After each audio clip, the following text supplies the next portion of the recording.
J'ouvre le second débat de ce sens public consacré à la nouvelle donne en Ukraine après la victoire de Donald Trump à la présidentielle américaine. Que change ce retour à la Maison-Blanche? L'Europe peut-elle prendre le relais des États-Unis? Pourquoi la Russie redouble d'efforts avant la fin du mois de janvier avant d'en débattre? Le point sur la dernière attaque massive contre les infrastructures énergétiques de Kiev avec Samia Dechir. À Lviv, les habitants ont sorti les générateurs de courant.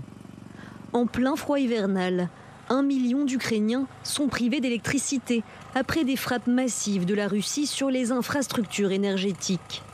Moscou dit avoir tiré 90 missiles et 100 drones explosifs. Une réponse aux tirs ukrainiens de missiles longue portée sur le territoire russe, dit Vladimir Poutine. Il menace désormais de recourir de nouveau à l'arme hypersonique baptisée Oreshnik, cette fois sur la capitale ukrainienne.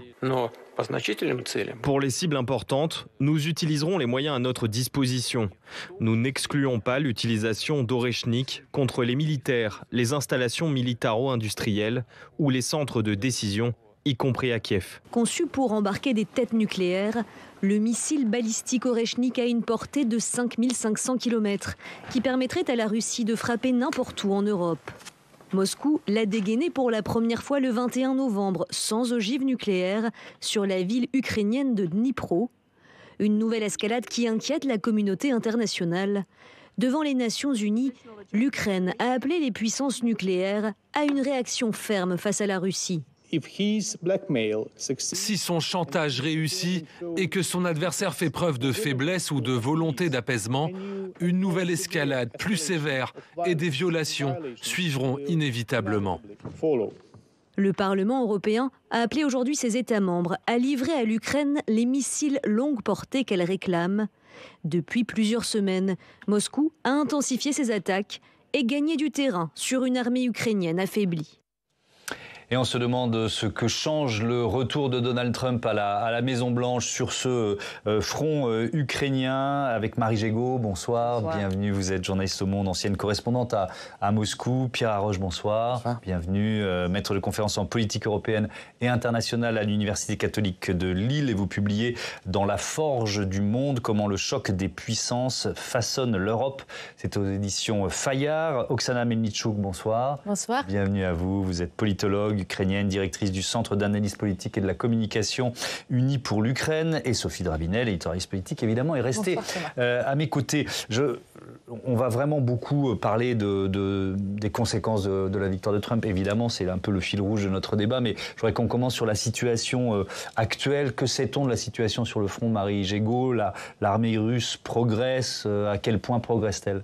Elle progresse un peu dans le Donbass, oui, c'est indéniable. Néanmoins, on peut dire que les Ukrainiens quand même tiennent. Ils tiennent le coup. Et par ailleurs, sur le front de course, c'est-à-dire la poche qui se situe sur le territoire russe, dans la région de Koursk, donc voisine de l'Ukraine, et où les Ukrainiens sont installés depuis le 6 août, ils ont envahi une partie de cette région. Ils tiennent quand même, ils ont perdu 40% du territoire, mais ils tiennent, et je pense que pour eux, c'est un point important, parce qu'ils pensent qu'ils vont pouvoir jouer cette carte dans des futures négociations donc, qui sont toujours là, dans le paysage, on en parle. Mais alors, ce qui est terrible, ce qu'on voit aujourd'hui, c'est les attaques massives de missiles et de drones sur l'Ukraine, mais vraiment ce qui s'est passé cette nuit. Là. Ouais. Voilà. Et on voit là vraiment que les Russes sont déterminés, parce que ce sont des attaques qui touchent beaucoup les infrastructures énergétiques. Donc on est quand même à la veille de l'hiver. L'hiver, comme on sait, en Ukraine, c'est très très froid. Et donc il s'agit de rendre un peu c'est pas un peu, parce que c'est de rendre tout le pays quand même invivable, et que les gens soient obligés de partir, de poser des problèmes à l'Ukraine. Pierre Haroche, la stratégie de Vladimir Poutine, c'est de s'assurer du Donbass, de ces régions qui étaient russophones. Bon, moi, je ne vais pas rentrer dans le détail. Ou alors, c'est toujours d'aller beaucoup plus loin, de conquérir l'Ukraine. Je pense qu'il y a différentes lignes d'horizon temporel. Je pense que pour l'instant, ce qu'il veut, c'est mettre un maximum de moyens en espérant qu'il obtiendra, grâce à Trump, son allié objectif sur cette question, un gel du conflit dans des conditions favorables. Ouais. Mais ça ne veut pas dire que le gel du conflit, ce sera le point final pour les Russes. On parle parfois de l'économie de guerre russe en disant qu'elle est tout à fait redoutable, mais ce que ça doit nous faire aussi comprendre, c'est que c'est un pays qui maintenant ne sait que faire la guerre. D'une certaine manière, quand on redirige son économie entièrement sur la fabrication d'armes, quand on redirige la main-d'œuvre soit dans la mobilisation au front, soit dans l'industrie de guerre, et avec bien évidemment un président qui montre le type d'état d'esprit qu'il a, ça veut dire que de toute façon, même s'il y a une première prise de gain à un moment donné, il y aura évidemment des étapes ultérieures. Et donc si à cette étape, il obtient une situation favorable vis-à-vis des Ukrainiens, il pourra très bien aussi avoir des vues supérieures par d'autres moyens ultérieurement pour prendre toute l'Ukraine ou d'autres pays à côté. Je lisais ce titre chez nos confrères du Point, du magazine Le Point, à propos des combats dans la région de Donetsk. Pourquoi le front est-il en train de s'écrouler? Oksana Melnichuk, est-ce que c'est exagéré ce discours sur l'avancée russe, l'Ukraine sur le point de céder? Oui, parce qu'il faut toujours partir de questions. Quel était l'objectif de la guerre pour Poutine? Et l'objectif de la guerre, c'était prendre l'Ukraine pendant 3 jours et être à Kiev pendant 3 jours. On est toujours à 20 km de la frontière est de l'Ukraine. Les Russes, ils n'ont pas pris aucune grande ville de l'Ukraine. Toutes les batailles qui sont menées aujourd'hui sur le front, c'est n'importe quel militaire va vous dire c'est la guerre. On prend un village, on recule devant l'autre village. Tous les villages qu'on cite... Il y a quand même une avancée. Elle est peut-être lente, elle est... il ne faut pas la surestimer, mais il y a une avancée de l'armée russe. On peut dire que ce n'est pas l'avancée, ce sont les actions du front. Parce qu'il y a certains villages qui sont pris par les Russes, certains qui sont repris par les Ukrainiens. C'est comme tango. Vous savez... Comme un tango. Personne, à part les militaires, ne sait pas qu'est-ce qui se passe exactement sur le front. Même les journalistes ukrainiens qui sont militaires d'origine, ils n'ont pas l'accès sur la ligne zéro du front. Donc ce que nous pouvons observer aujourd'hui, c'est seulement tout ce qu'on voit par les satellites. Mais pour l'esprit ukrainien, on ne recule pas. On tient le front. Dans notre esprit, on retient le front et parfois, comme les militaires disent, parfois il est mieux reculer pour reprendre la force et pour reprendre après. Oui, alors il y a la guerre évidemment physique sur le front avec ces dizaines, centaines de milliers de morts et de blessés. Ne l'oublions jamais quand on parle d'une guerre, quand même. Et puis il y a la guerre informationnelle et prise de parole de Vladimir Poutine cette nuit pour décrire en détail l'attaque de la nuit dernière. Écoutons. Cette nuit, nous avons mené une série de frappes en utilisant 90 missiles et 100 drones. Nous avons touché 17 cibles. Il s'agit d'installations militaires, d'installations de l'industrie de la défense et de leur système de soutien. Je le répète une fois de plus, ces frappes de notre part étaient une réponse aux attaques continues sur notre territoire par des missiles longue portée américains.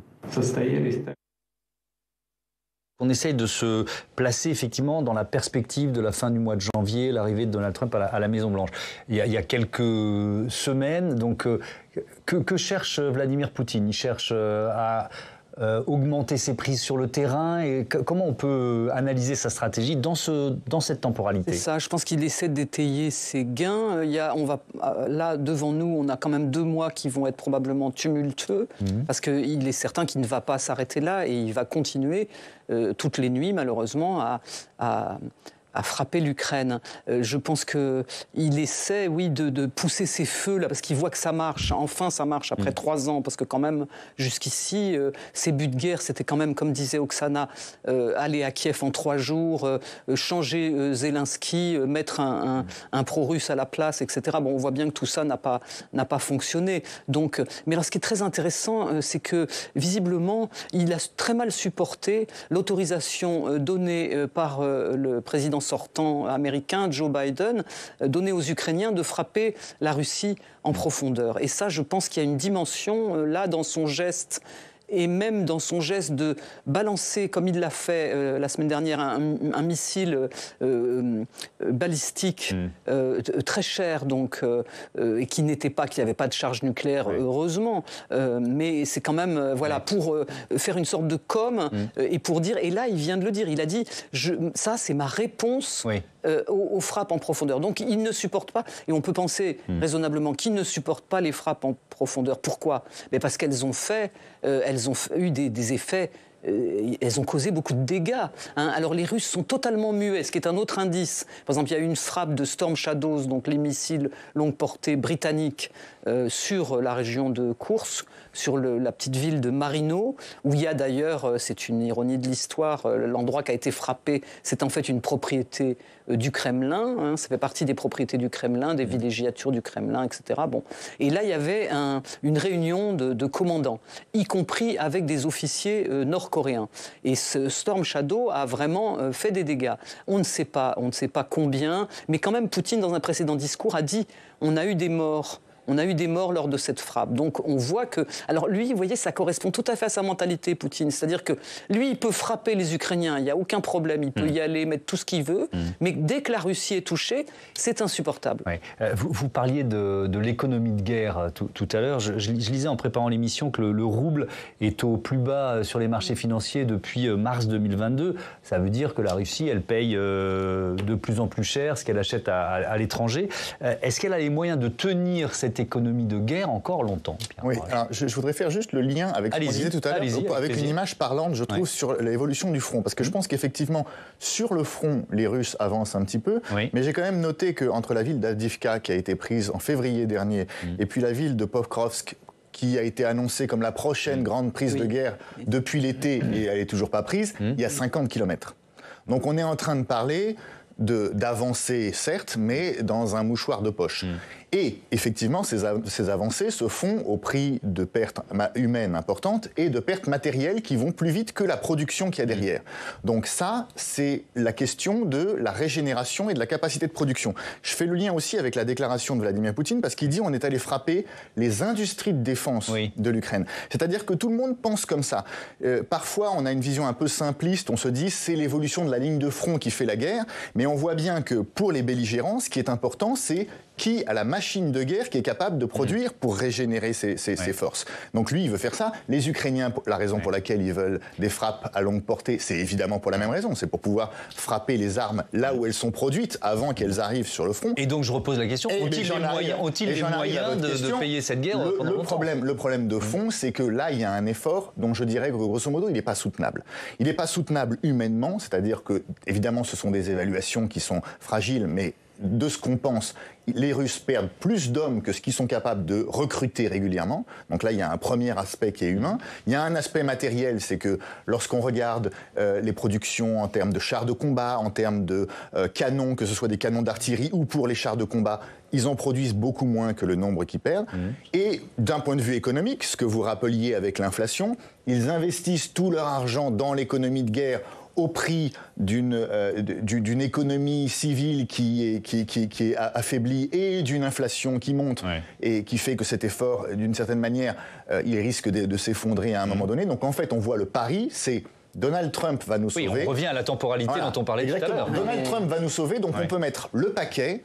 Évidemment, ça n'est pas soutenable pour 1 ou 2 ans, mais il suffit de tenir avec cet effort pour quelques mois, et là, Donald Trump va nous sauver. Je voudrais qu'on parle effectivement des soldats, des Ukrainiens et des Russes, mais des soldats ukrainiens mobilisés. On parle d'1 million d'Ukrainiens mobilisés à partir de l'âge de 25 ans. Et je pose cette question parce que l'Ukraine affirme qu'il manque environ 160 000 soldats. L'administration américaine, elle est plus critique. Elle dit les besoins sont plus grands.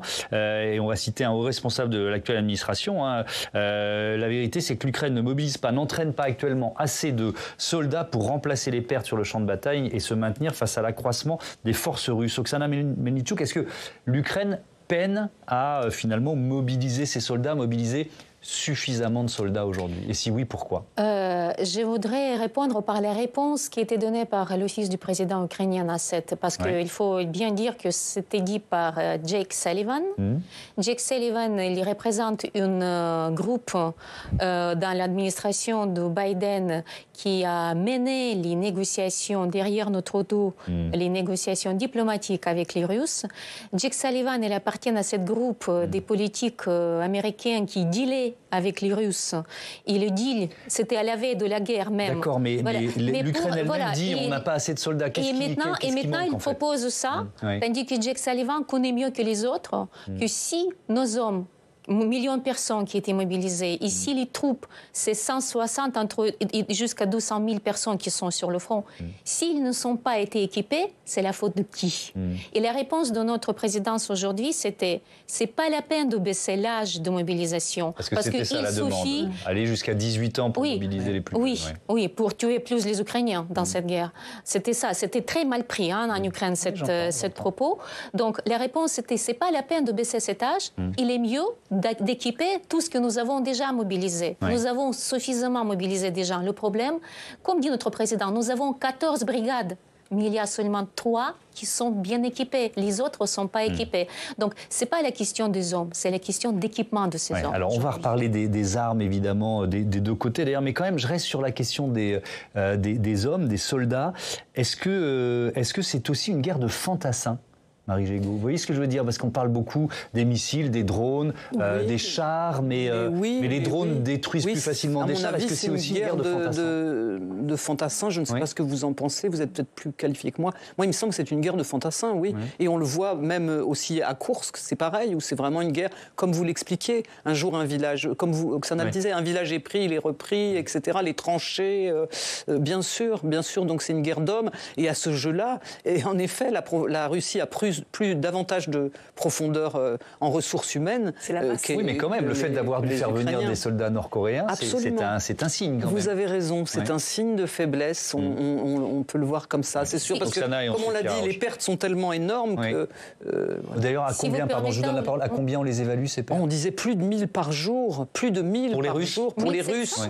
Parfois 1700 avec des pointes à 1700 en octobre et novembre, là où les combats étaient particulièrement acharnés. On peut dire que quand même l'état-major russe, ils font comme Zhukov en 1944, ils n'ont aucun scrupule à sacrifier. Oksana Mennichouk et ensuite pourquoi on recule? Parce que nous, contrairement des Russes, on n'a pas les chairs et canons, on a les hommes et les êtres humains. Et pour nous, le plus important, c'est sauvegarder les vies.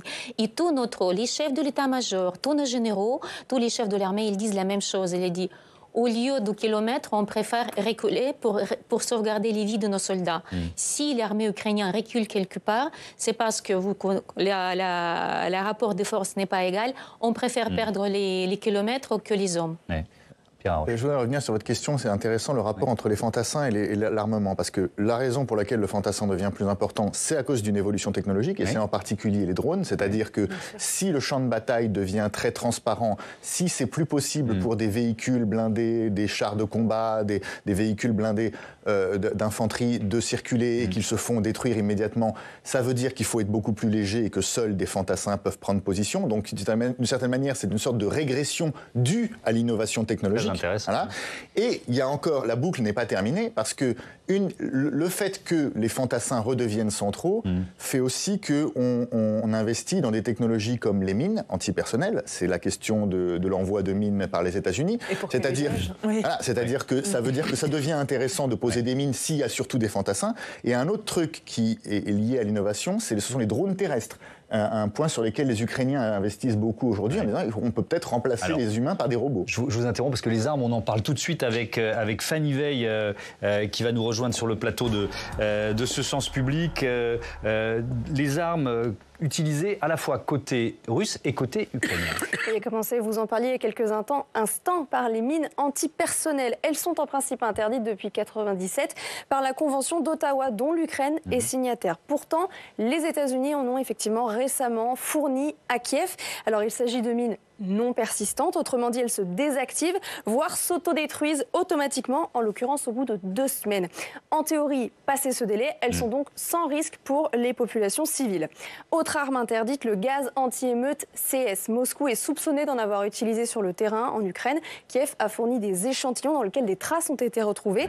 Alors c'est un gaz non létal qui provoque des irritations. Son utilisation en tant que moyen de guerre est interdite par la Convention sur l'interdiction des armes chimiques de 93, dont la Russie comme l'Ukraine sont signataires. Et évidemment, se pose la question des armes nucléaires russes. Et oui, vous en parliez il y a une semaine, la Russie a frappé une usine d'armement dans le centre-est de l'Ukraine, à Dnipro, avec un tout nouveau missile appelé Oreshnik, un missile balistique, donc très difficile à intercepter, porté jusqu'à 5500 km, assez pour atteindre l'Europe occidentale et les États-Unis. Et surtout, Oreshnik est capable de porter des charges nucléaires et c'est ça précisément qui inquiète les Occidentaux parce que c'est une nouvelle arme dans l'arsenal nucléaire russe. Vladimir Poutine qui justifie ce tir de missile par la surenchère occidentale. On va rappeler de quoi il parle. Eh bien, il parle de l'autorisation à Kiev par les Américains, puis les Britanniques et les Français d'utiliser des armes occidentales contre le sol russe directement. C'était l'une des lignes rouges les plus fermes des Occidentaux depuis le début de la guerre en Ukraine et elle est tombée il y a maintenant 10 jours. Kiev peut donc désormais tirer des missiles non nucléaires de courte portée, Attackams, Storm Shadows ou Scalp, sur des nœuds logistiques, des aérodromes ou toute autre cible d'intérêt militaire située sur le sol russe. Le but, c'est de mettre l'Ukraine dans la position la plus favorable, en position de force, avant le retour prochain de Donald Trump à la Maison-Blanche. Merci beaucoup, Fanny. Marie Gégaud, je reviens vers vous, parce que c'est l'une des informations de ce jeudi après-midi, ce missile balistique, là, Oreshnik, Vladimir Poutine qui menace de viser Kiev avec ce missile. Qu'est-ce qu'on peut en dire? Vous avez commencé à l'évoquer tout à l'heure, c'est un missile beaucoup plus massif et qui coûte très cher, c'est ça? Oui, c'est ça. En fait, c'est un missile modifié. Bon, ça arrive souvent qu'on part d'un missile qui existait il y a quelques années, puis on l'a modifié, on l'a amélioré, etc. Mais ce qui est amusant, c'est que... Enfin, amusant. Rien n'est amusant là-dedans, puisqu'en effet, vous l'avez dit, il peut porter une charge nucléaire, et s'il n'en porte pas une, il a quand même 6 têtes. Enfin, c'est un truc puissant, oui. C'est d'ailleurs pour ça qu'il l'a envoyé, c'est pour nous faire peur. Mais ce qui est intéressant, c'est que le lendemain de l'envoi de ce missile russe sur la ville de Dnipro, donc sur une entreprise qui s'appelait Yuzhmash dans le passé, qui est une usine de missiles nucléaires, de missiles ukrainiens, pardon. Il explique, le lendemain, il réunit les directeurs du complexe militaro-industriel russe et il dit: on va produire ce missile, on va finir les essais, ce qui prouve que ce missile était encore à l'état expérimental. Il a d'ailleurs parlé lui-même, il a dit c'est un tir expérimental.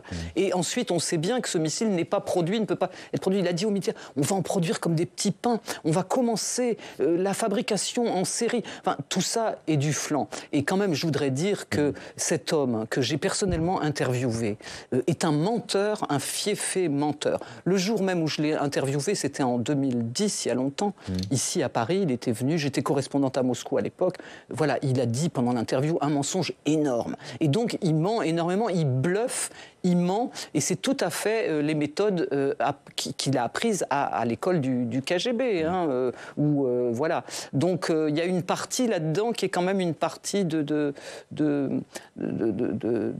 d'habillage, enfin d'espèce de nous faire peur. Voilà, il veut nous faire peur. Et d'ailleurs, à l'instant, le président ukrainien Volodymyr Zelensky, son confrère de l'agence France-Presse, hein, qui nous donne cette information, appelle ses alliés à opposer une réponse ferme au chantage de Vladimir Poutine avec cette menace de frapper Kiev avec le missile Oreshnik. Ce qu'on peut raconter, Pierre Haroche, sur le premier tir de ce missile, de ce nouveau missile, c'est que si j'ai bien lu nos confrères spécialisés, en fait, la Russie a prévenu les États-Unis qu'il n'y avait pas de charge nucléaire, enfin voilà, ça a été mesuré quand même. Est-ce qu'on peut dire ça ?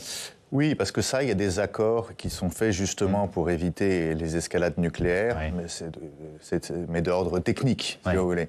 Mais je suis tout à fait d'accord pour dire que la visée principale, c'est pas tellement les Ukrainiens, c'est une forme d'intimidation en grande partie à l'égard des Européens, et peut-être même spécifiquement à l'égard des Allemands, puisqu'on a parlé des Attackams américains, des Storm Shadows, Scalp franco-britanniques.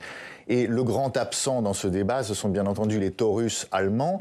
L'Allemagne est un pays qui, n'étant pas puissance nucléaire, est souvent mal à l'aise et est souvent effrayé par les démonstrations de force russes. Et donc, jouer sur l'ambiguïté en disant on va utiliser sans charge nucléaire, mais un missile qui peut porter des charges nucléaires, c'est un peu une façon de jouer sur cette ambiguïté pour effrayer. Dès que Vladimir Poutine prononce le mot nucléaire, lui ou ses affidés, c'est pour nous faire peur. Enfin, moi, j'hésite toujours à en parler dans nos débats parce que je sais que je tombe dans le piège. Mais en tout cas, je pense qu'il ne fait pas peur aux Ukrainiens, mais en revanche, c'est une façon d'inquiéter les Occidentaux. Oui. Mais ce que je trouve intéressant aussi comme comparaison, c'est que en répétant cet argument selon lequel c'est une réaction à cette autorisation, il donne l'impression que c'est tout à fait inouï de la part des Occidentaux d'avoir donné l'autorisation d'utiliser des armes sur le sol russe. Il utilise depuis le début de la guerre des millions d'obus qui viennent de Corée du Nord sur le sol ukrainien, des milliers et des milliers de drones de fabrication iranienne. Bon, personne n'a considéré qu'on était parti dans une guerre nucléaire intercontinentale parce qu'on utilise des armes. Donc il essaye d'établir une sorte de règle, et c'est exactement comme avec la présence des soldats nord-coréens qui arrivent sur le front. Un système à deux vitesses où il y a des règles pour les Occidentaux qui ne sont pas du tout les mêmes que les règles pour les Russes. Et j'ai juste une petite question à vous poser, je ne suis pas spécialiste non plus, mais on parlait tout à l'heure des mines antipersonnelles. Est-ce que l'Ukraine, comme d'autres pays européens, et même d'ailleurs pas seulement, n'ont pas signé des accords opposés aux mines antipersonnelles? Est-ce que ça c'est pas aussi la Oui, bien sûr, on a signé cette fameuse convention de l'Ottawa, mais vous savez, cette guerre, et c'est un franchissement de toutes les lignes rouges, et c'est pas nous qui les franchit. Déjà, Poutine, il a quand même violé tous les droits internationaux. Il a violé toutes les règles possibles et impossibles de la guerre. Pour nous, les mines personnelles, ça permettra d'arrêter l'avancement des Russes. Parce que en manque de l'artillerie, elles vont être posées dans les zones ils vont être. Vous savez qu'on dit chez nous maintenant que les mines antipersonnelles, c'est une sorte de ligne de démarcation aujourd'hui pour que les Russes ne passent pas, n'avancent pas dans notre zone. Mais par rapport de Oreshnik, j'ai une bonne nouvelle à notre spectateur. Oreshnik, ce n'est pas le nouvel armement nucléaire des Russes. C'est une vieille missile qui était en élaboration dans l'Union soviétique qui s'appelle Rubij. Vous pouvez trouver facilement sur Internet Rubij, les missiles soviétiques qui faisaient partie d'un grand programme soviétique de missiles moyen portée destinés à frapper l'Europe. Et cette fabrication de cette missile était arrêtée à l'époque quand il y avait cet accord entre les États-Unis et l'Union soviétique. C'était l'époque de Reagan. C'était la fin de la guerre froide. Je vous rappelle que cet accord, c'était le début de la fin de la guerre froide. Grâce à cet accord, les missiles de moyen portée, ils ont été interdits, ils ont été détruits côté américain et côté russe. Donc ils les ont ressortis des placards. Ils ont ressorti des placards Rubij. L'ancienne invention des Russes qu'ils ont utilisée, qu'ils ont tenté d'essayer, c'était Sarmat. Vous vous souvenez? Il y a quelques mois, il s'est échoué. Il était explosé dans son silo. Ça, c'était la dernière. Et vous savez, tous les missiles soviétiques étaient élaborés sur fameuse Ujmash, cette usine qui se trouve en Ukraine. Donc cette frappe, c'était assez symbolique pour montrer qu'on attaque votre programme missile. Mais cette usine, elle est hors service depuis 2021. Parlons quand même de la perspective du retour. On a commencé à le faire évidemment de Donald Trump à la Maison-Blanche. D'abord, on écoute le porte-parole actuel du département d'État, l'équivalent de notre ministère des Affaires étrangères, Matthew Miller, sur l'aide qui continue. Nous allons continuer à fournir et à distribuer de l'aide à l'Ukraine avant de quitter nos fonctions. Le peuple américain a élu Joe Biden pour un mandat de 4 ans, pas pour un mandat de 3 ans et 10 mois. Et nous utiliserons chaque jour notre mandat pour poursuivre les intérêts de politique étrangère que nous pensons être dans l'intérêt du peuple américain. Bon, et puis ça, concrètement, c'est ce qu'on a dit, c'est-à-dire autorisation de tirer sur le territoire russe ou ces mines antipersonnelles. Qu'est-ce qui peut changer avec l'arrivée de Donald Trump? Il a choisi l'ancien général Keith Kellogg en tant qu'émissaire pour l'Ukraine et la Russie. On va voir la photo de cet ancien général qui écrivait dans une note rédigée en avril « Toute future aide militaire américaine exigera de l'Ukraine qu'elle participe à des pourparlers de paix avec la Russie ». Je vais vous poser un peu la même question à tous les trois. Je commence peut-être avec vous, Pierre Haroche. Donald Trump qui disait pouvoir tout régler en une journée. Bon, au-delà de l'esbrouf habituel du personnage, est-ce qu'il peut effectivement aller vite? Alors ça, déjà, c'est compliqué parce que les négociations, on sait que ça peut toujours être compliqué et que lui-même, que Vladimir Poutine, par exemple, peut surjouer sa main, vexer Trump, ça peut... Voilà, c'est pas forcément des personnalités faciles, les deux. Après, il y a évidemment la question de l'Ukraine, c'est encore une autre histoire. Donc, l'idée de tout régler en 24 heures, ça, c'est sans doute fantaisiste. Après, c'est sûr que les États-Unis, c'est un pays important et qu'ils ont une capacité d'influence et qu'effectivement, ils peuvent changer le cours de ce conflit en tirant dans un sens. Mais ce que je trouve intéressant, du point de vue des Européens, c'est qu'il y a un point sur lequel on peut être sûr que le résultat de ces initiatives diplomatiques ne va pas changer grand-chose, c'est sur le fait que de toute façon, les Européens vont avoir une tâche militaire massive dans les mois qui viennent. Parce que soit il s'agit de voir l'Ukraine lâché relativement par les États-Unis, et donc il faudra que les Européens soutiennent l'Ukraine dans des conditions très difficiles, parce que les États-Unis seront moins ou pas du tout là. Donc là, défi majeur d'un point de vue militaire. Soit, et il y a déjà eu des mentions par des conseillers de Donald Trump dans les médias en disant si on fait la paix, ce sera aux Européens de garantir la sécurité de l'Ukraine, mais pas les États-Unis. Ça veut dire que là aussi, pour les raisons qu'on a expliquées au début de l'émission, c'est-à-dire que ce cessez-le-feu ne serait qu'un temps mort au milieu de la partie, là aussi, ce serait un défi militaire majeur. Donc, de toute façon, indépendamment de la façon dont ça se passe, ça peut se passer de plein de façons d'un point de vue diplomatique, mais il y a un truc qui est sûr, c'est que d'un point de vue militaire, on a une tâche majeure devant nous. Marie Gégaud, c'est le 20 janvier, l'investiture de Donald Trump. Voilà, comment on peut, évidemment... Personne n'a de boule de cristal ici, mais comment on peut imaginer ces premières semaines de pouvoir à la Maison-Blanche sur ce dossier ukrainien? On peut très bien l'imaginer parce qu'il y a déjà quand même des éléments de plan. Bon, il est assez flou le plan, mais en gros, on comprend que Trump ne va pas s'emmerder à dire voilà où passe la ligne, etc. On gèle le front, on fait une zone démilitarisée dont les Américains ne s'occupent pas parce qu'ils disent c'est les Européens qui vont s'en occuper. Les Européens, bon, on ne sait pas trop. Et donc tout ça est très, en effet, hypothétique. Mais moi, je suis confiante parce que je me dis, au fond, on voit que, par exemple, Trump et Zelensky, ils ont déjà une relation entre eux. Ils se parlent. Il y a eu une histoire entre eux, pas très bonne, puisqu'elle avait abouti à, je ne sais pas si vous vous souvenez, au projet de destitution de Trump pour cette histoire du fils Biden qui était impliqué dans un scandale de corruption, soi-disant, et que Trump avait passé un coup de fil à Zelensky en lui disant est-ce que tu ne pourrais pas me donner des éléments pour qu'on plombe le fils de Biden, etc.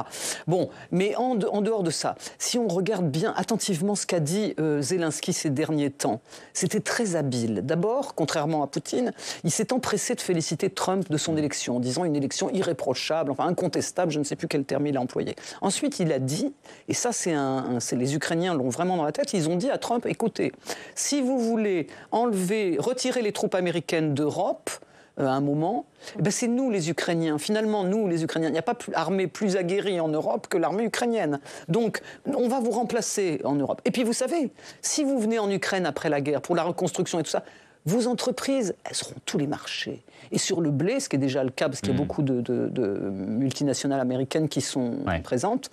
Voilà, donc c'était très habile, parce que si vous voulez, il a compris que Trump, c'est un salesman, c'est un commerçant, Trump, il faut quelque chose. Alors que je pense que Poutine, en revanche, n'a pas du tout ce profil-là. On parle de l'Europe dans une minute, il nous reste 10 minutes, elles promettent d'être passionnantes ces 10 minutes, notamment sur le rôle de l'Europe, mais évidemment je veux vous entendre sur les cartes qui restent dans la main de Volodymyr Zelensky avec Donald Trump de retour à la Maison-Blanche. Vous savez, on n'est pas catastrophé par l'élection de Trump parce que pendant que notre président était en septembre aux États-Unis, il a parlé avec Trump, il a raconté l'histoire du mémorandum de Budapest. Bon, tout le monde sait que Trump n'est pas très grand spécialiste de géopolitique, il ne savait pas les détails, il ne connaissait pas les détails.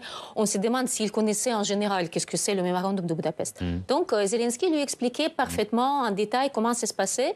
Et quand il a exposé qu'on a rendu notre armement nucléaire en contrepartie de la garantie de sécurité, on n'a rien reçu. Trump, il a dit je trouve votre argumentation très juste.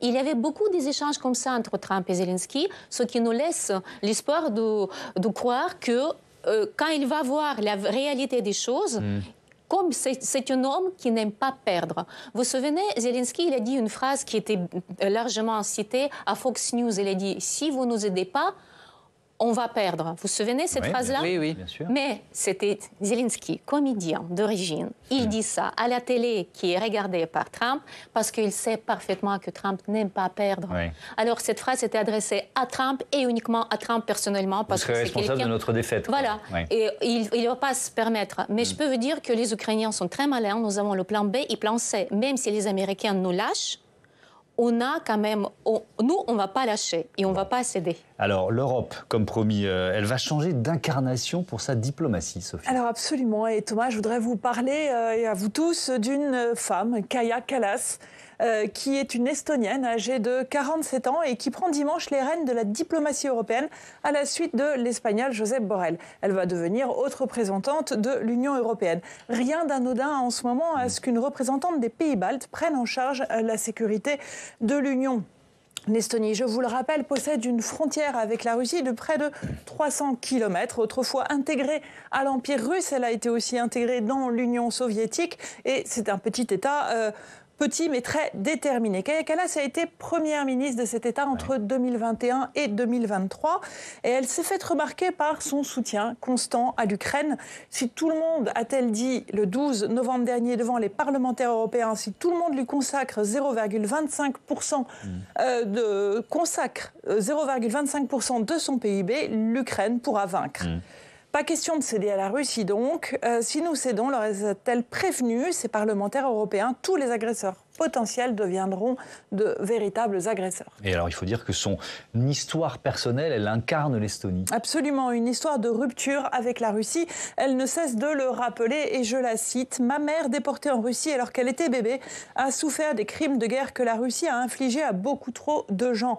En théorie, on parlait de paix, mais il s'agissait d'une paix selon les termes russes, c'est-à-dire des atrocités de Mars, des répressions, de la colonisation. » De son côté, elle suit les traces de son père qui a été Premier ministre à la fin de l'URSS, puis est devenu commissaire européen. Et d'ailleurs, c'est intéressant parce que sa position, elle est comparable à celle d'un autre Balte, Andrius Kubilius, qui est lui aussi à un poste clé concernant l'Ukraine. Absolument, Thomas, parce que ce député européen letton, donc Balte lui aussi, devient commissaire à la défense. Et c'est la première fois qu'il y a explicitement une commission à la défense. Thierry Breton occupait ce poste avant, mais il n'était pas nommé commissaire à la défense.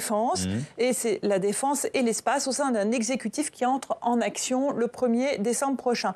Ces propos, comme ceux de Kaja Kallas, sont sur la ligne des déclarations des pays baltes, nordiques et de la Pologne qui se sont réunis mercredi en Suède et tous sont hostiles à l'idée de négocier avec la Russie. Et ces pays, est-ce qu'ils peuvent renforcer la détermination européenne générale en faveur de l'Ukraine?